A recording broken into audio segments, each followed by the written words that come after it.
Assalamualaikum warahmatullahi wabarakatuh. Alhamdulillahirabbil alamin wassalatu wassalamu ala asrofil anbiya'i wal mursalin sayyidina wa maulana Muhammadin wa ala alihi wa sahbihi ajma'in, amma ba'du.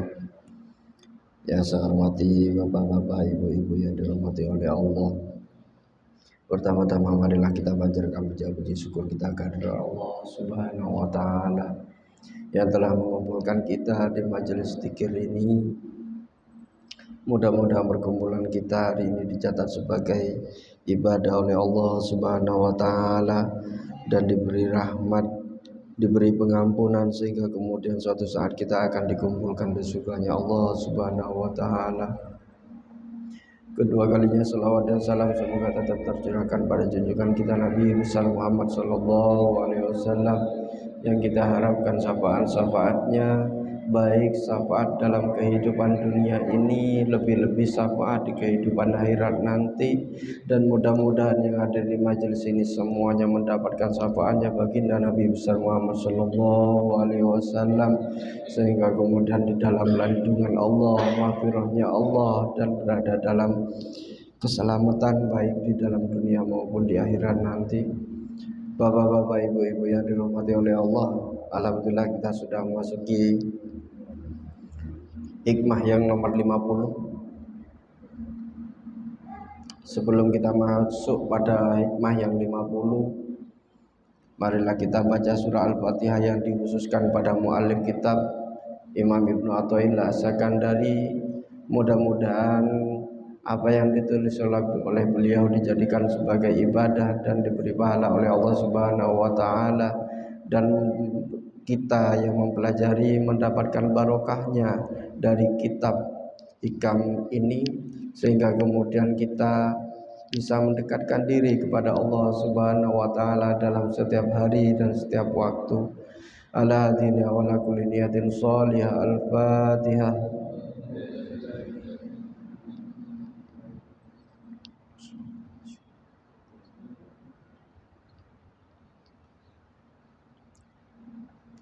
Bismillahirrahmanirrahim. Qala al-musannif rahimakumullahu ta'ala wa nafa'ana bihi wa bi ulumihi wa maddana bi madadihi wa asrarihi fid dharain amin. Hikmah yang nomor 50. Qala Ibnu Athaillah As-Sakandari, la saghiratah idza qabalaka adluhu wala kabiratah idza wajahaka fadluhu. Ini ringkas. Kalau kemarin kita diingetin oleh Ibnu Athaillah As-Sakandari, janganlah membesar-besarkan dosa yang kita miliki, karena dosa itu dosa besar yang kita miliki itu tidak bisa dianggap menjadi besar ketika berkumpul dengan rahmat dan karunia Allah. Di sini kemudian di makalah yang nomor 50, hikmah yang 50, Ibnu Athaillah ingin memberikan penjelasan pada kita bahwa kita itu pelaku dosa. Kita itu adalah manusia yang hidup, mau atau tidak, sadar atau tidak, kita sering melakukan dosa kepada Allah. Baik itu dosa kecil di dalam hukum syariat maupun dosa besar. Makanya di dalam hukum-hukum fikih kemudian disebutkan ada dosa kecil, ada dosa besar. Nah, ini yang ingin diingatkan oleh Imam Ibnu Athaillah As-Sakandari itu. La saghirata illa idza qabalaka adlahu. La saghirata, tidak bisa dianggap kecil dosa itu. Kita kan selalu meremehkan dosa-dosa kecil, itu selalu diremehkan. Delok wong wedok pakai pakaian segini, seneng toh? Dan itu dianggap sesuatu yang biasa. Salaman dengan orang perempuan yang bukan mahramnya, sering toh? Dan itu dianggap sebagai biasa. Padahal la saghirata, tidak ada dosa yang bisa kita anggap kecil. Idza qabalaka adluhu, jika dosa itu berhadapan, jika Allah menghadapkan kepada dosa itu lahu kepada keadilannya. Kalau keadilan yang dihadapkan kepada dosa yang kita miliki, sudah pasti diganjar, Pak. Sudah pasti dibalas. Sudah pasti itu. Jadi berapa dosa yang kita miliki, berapa nikmat yang diberikan Allah, berapa kemudian yang harus diganjarkan. Dosa kecil yang selalu kita remehkan dan selalu kita lakukan, itu kemudian dibalas oleh Allah dengan keadilannya. Apa yang kemudian terjadi? Neraka. Dosa kecil saja itu bisa masuk neraka jika kemudian dihadapkan kepada keadilan Allah. Sebaliknya, wala kabirata, dan tidak ada dosa yang bisa dianggap besar. Idza wajahaka, jika Allah kemudian menghadapkan kepada dosa itu, fatlahu, kepada rahmat karunia-Nya. Sebesar apapun dosa yang kita miliki, kalau Allah ngampuni, gak jadi besar, Pak. Kalau Allah memberikan rahmatnya kepada kita, enggak jadi besar. Persoalannya kita dapat rahmatnya tidak, dapat karunia-Nya atau tidak. Artinya di dalam kalimat ini kemudian Ibnu Athaillah mengatakan dosa kecil, dosa besar itu ada di dalam hukum syariat, tapi dia menentukan dosa besar dan kecil itu bergantung kepada keadilan atau karunia Allah yang kita dapat. Ada satu riwayah yang kemudian mengatakan, bercerita, ada seorang sahabat itu, dia 60 tahun ibadah. Jadi ibadah, kalau malam dia sholat, ibadah kepada Allah, siangnya dia pakai untuk puasa. Kemudian diceritakan dia meninggal, dia bertemu dengan Allah, dia bilang, ya Allah, saya ingin masuk surga itu bukan gara-gara rahmat-Mu. Saya ingin masuk surga itu gara-gara amal yang sudah saya perbuat selama 60 tahun ini. Artinya dia sudah mampu untuk memastikan, Pak. Sudah mampu untuk memastikan bahwa dirinya tidak pernah melakukan dosa. Ketika kemudian oke, kata Allah itu, gak apa-apa. Ketika dia amal yang 60 tahun itu dia kerjakan, ditimbang. Kemudian di timbangan satunya hanya diletakkan satu mata. Ini di riwayat hadis. Diletakkan satu mata saja. Nikmat Allah yang berupa mata satu diletakkan oleh Allah sebagai perbandingannya. Ternyata dalalah yang lebih berat itu adalah nikmat Allah itu. 60 tahun kita melakukan peribadatan kepada Allah tanpa sedikit pun kita melakukan dosa baginya, itu masih kalah dengan nikmat Allah yang berupa mata yang diberikan kepada kita. 60 tahun. Jadi kalau kemudian kita berusaha untuk masuk surganya Allah, tetapi yang kita andalkan adalah perbuatan amaliyah kita, sholat kita, tahajud kita, itu enggak seberapa dibandingkan dengan satu mata nikmat yang diberikan oleh Allah. Berapa nikmat yang diberikan Allah? Satu mata yang kita diberikan oleh Allah kepada kita. Berapa nikmat yang telah kita lakukan dengan mata? Berapa ibadah yang telah kita lakukan dengan mata? Berapa kemudian dosa yang selalu kita lakukan dengan mata kita? Kok ya lebih banyak dosa? Makanya kalau kita ingin masuk surga, masuk dalam lindungan Allah, ridho Allah, nggak bisa ngandalkan kita berada dalam amaliyah ibadah kita. Satu hari 24 jam, Pak. Nggak usah ngomong hitung-hitungan pahala dan dosa lah. Karena saya yakin semua yang ada di sini tidak berniat untuk melakukan dosa. Kalau tergelincir itu siapa saja bisa. Diam sajalah, nganggur. Dari 24 jam kalau kita hitung, lebih banyak nganggurnya, lebih banyak ibadahnya. Nganggurnya saja. Nah itu kemudian nggak bisa. Ada orang, kalau orang di sana, di luaran sana, saya pasti masuk surga, nggak bisa. Apa yang mau diandalkan? Amalia-amalia kita nggak mungkin bisa. Ibadah-ibadah kita kepada Allah nggak mungkin bisa. Buktinya ada dalam satu sahabat yang kemudian mengandalkan amalnya, ternyata tidak mampu untuk menandingi nikmat yang diberikan oleh Allah. Maka keadilan sekecil apapun dosa yang kita lakukan, jika dihadapkan oleh keadilan Allah, sudah pasti itu akan diganjar oleh Allah, akan disanksi oleh Allah, dan sanksinya adalah neraka. Dan neraka itu bukan sesuatu yang kecil, tapi besar.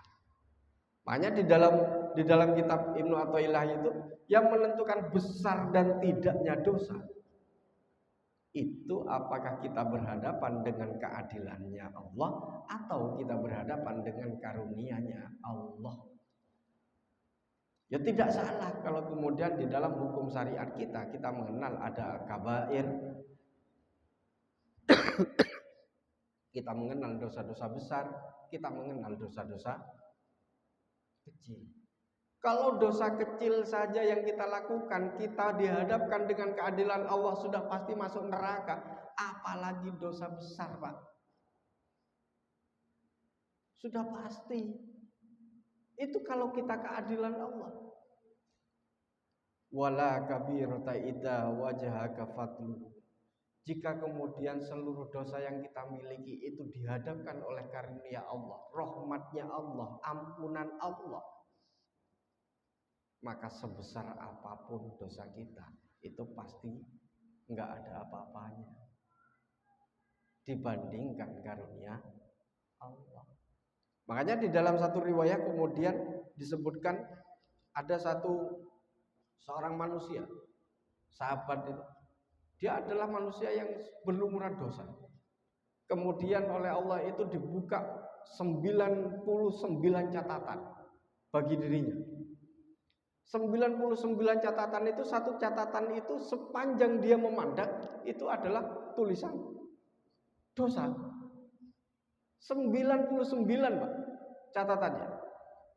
Kalau kita pakai keadilan Allah, ternyata dari 99 ada satu kertas kecil.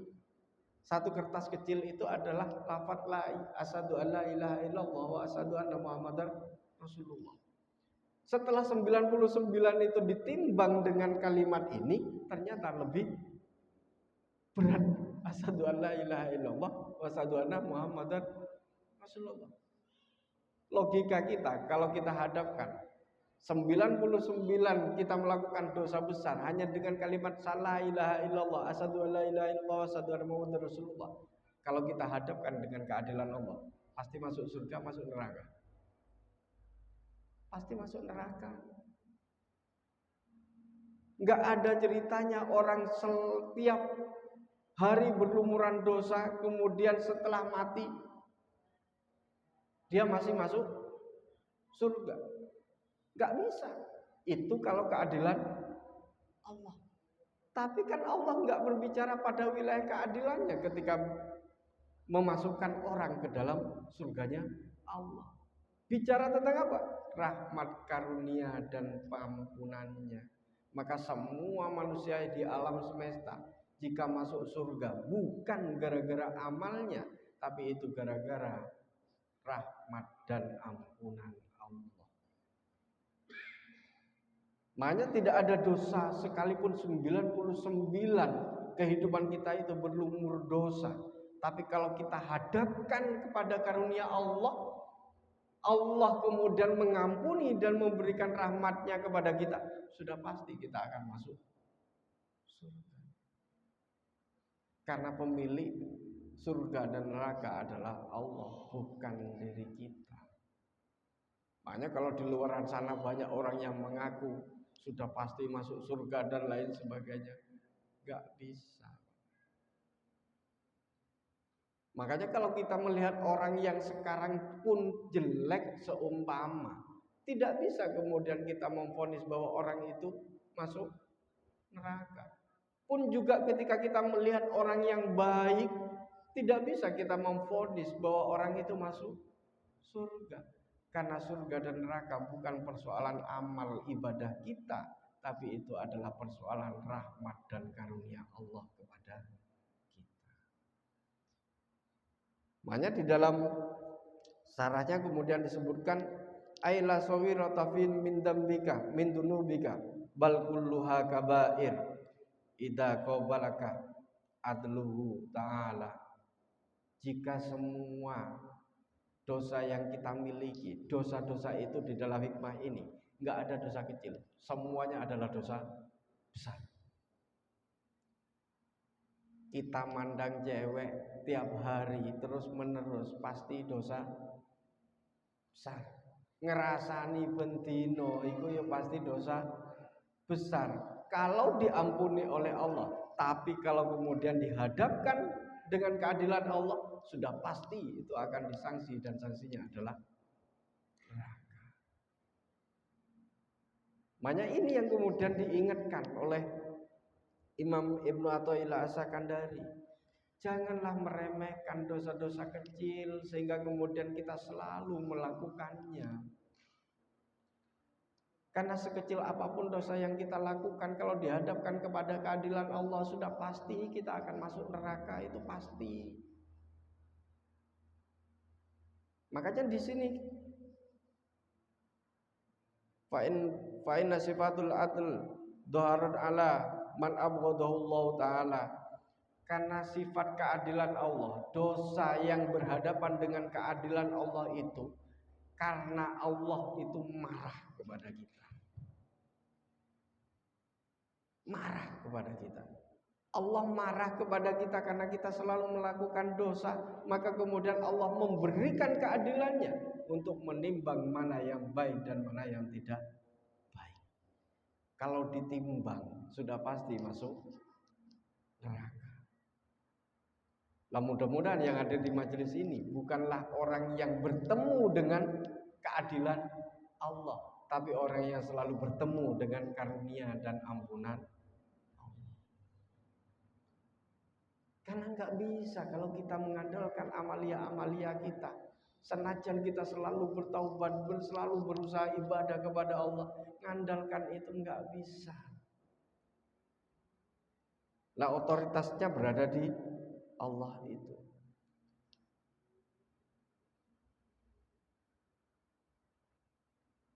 Wala kabirata illa wajaka fadlu wa wa'atau sa'ibi ghairi wadin fa inna sifatul fadli idha tuhara liman ahabba. Sedangkan orang-orang yang mendapatkan karunia Allah, sekalipun dia melakukan dosa, itu gara-gara Allah cinta kepada kita, Allah suka kepada kita. Beda Pak. Jadi kalau kita berhadapan dengan Allah dengan dosa yang kecil ataupun besar, jika Allah menghadapkan kepada keadilannya, berarti Allah sedang marah kepada kita. Karena keadilannya sudah pasti akan memberikan sanksi pada kita. Sebaliknya, jika dosa-dosa yang kita lakukan kemudian bertemu dengan Allah, dihadapkan dengan ampunan dan karunia-Nya, maka Allah suka kepada kita. Nah itu makanya di dalam wa ana aqulu kama qala Imam As-Sadili, doanya Imam As-Sadili itu begini. Allahumma ij'al sayiatina sayiata man ahbabta. Ya Allah, ij'al sayiatina, jadikanlah keburukan saya, kejelekan saya, dosa yang saya miliki, sayiata man ahbabta, dosa seperti dosa-dosa orang yang engkau cintai. Jadi dosanya orang-orang yang dicintai oleh Allah seperti tadi sudah pasti akan bertemu dengan karunia-Nya. Sudah bertemu dengan ampunannya, sudah pasti bertemu dengan rahmatnya. Enggak mungkin bertemu dengan keadilannya. Nah itu doanya saya Imam Abil Hasan Asy-Syadzili. Wala taj'al hasanatina hasanati man abghadta. Dan juga ya Allah jangan jadikan kebaikan saya, kebaikan kita seperti kebaikan-kebaikan orang yang engkau marahi. Nah, ini ada kebaikan-kebaikan yang tampak baik tapi Allah marah. Kalau marah berarti keadilan. Sekalipun itu baik. Kita melakukan ibadah apapun kalau dasarnya adalah riya, rasanya adalah sombong, dasarnya adalah angkuh, dasarnya ingin dipuji, itu baik. Tapi dimarahi oleh Allah. Bisa ini. Allahumma ij'al sayyi'atina sayyi'ata man ahbabta wa la taj'al hasanatina hasanata man abghadta. Itu dibaca tiap hari kemudian oleh Imam Abil Hasan Asy-Syadzili agar kita tidak bertemu dengan keadilan-keadilan itu. Wal ihsanu la yanfa'u ma'al bu'di minka wal ihsan la tadurru ma'al hubb minka. Sejelek apapun sedosa yang kita lakukan, jika Allah mengampuni maka itu tidak akan pernah berbahaya kepada kita. Sejelek apapun. Persoalannya kita tidak pernah tahu apakah kita dicintai oleh Allah, disukai oleh Allah. Kita nggak pernah tahu itu. Kita juga tidak pernah tahu kemudian apakah Allah marah terhadap perilaku kita, dosa kita, perilaku ibadah-ibadah kita. Kita nggak pernah tahu. Maka bagaimana kemudian kita melakukannya? Yang jelas kita harus mampu untuk menghindari semua dosa-dosa yang dianggap kecil. Jangan pernah meremehkan dosa yang masuk kategori kecil. Apalagi dosa besar. Jadi dosa-dosa kecil sudah diremehkan. Sekarang sudah biasa, Pak. Sudah banyak. Seakan-akan kemudian dosa itu menjadi satu kelumrahan. Padahal itu dosa. Di dalam syariat Islam kemudian dosa yang kecil kalau kita lakukan setiap hari, maka dia akan menjadi besar. Kalau sudah besar dan dihadapkan kepada keadilan Allah, jelas masuk neraka. Nah, semoga kemudian pertaubatan-pertaubatan yang kita lakukan kepada Allah diterima oleh Allah, dan pertaubatan-pertaubatan kita yang kepada Allah mampu mencegah untuk tidak mengulangi perbuatan dosa-dosa kita kepada Allah Subhanahu wa taala. Sehingga kemudian perjalanan zikir kita hari ini menjadi awal, menjadi titik kita mendapatkan karunia Allah, mendapatkan ampunan Allah dan mendapatkan rahmat Allah Subhanahu wa taala. Baik dalam kehidupan di dunia ini, lebih-lebih di kehidupan akhirat nanti. Bapak-bapak, ibu-ibu yang dirahmati oleh Allah, itu sekilas sarah yang ada di dalam hikmah yang nomor 50. Mudah-mudahan kita bisa mengambil hikmahnya dan kita mampu untuk menerapkan dalam kehidupan kita sehari-hari. Amin amin ya rabbal alamin. Saya akhiri, wallahu muwaffiq ila aqwamit thoriq. Wassalamualaikum warahmatullahi wabarakatuh.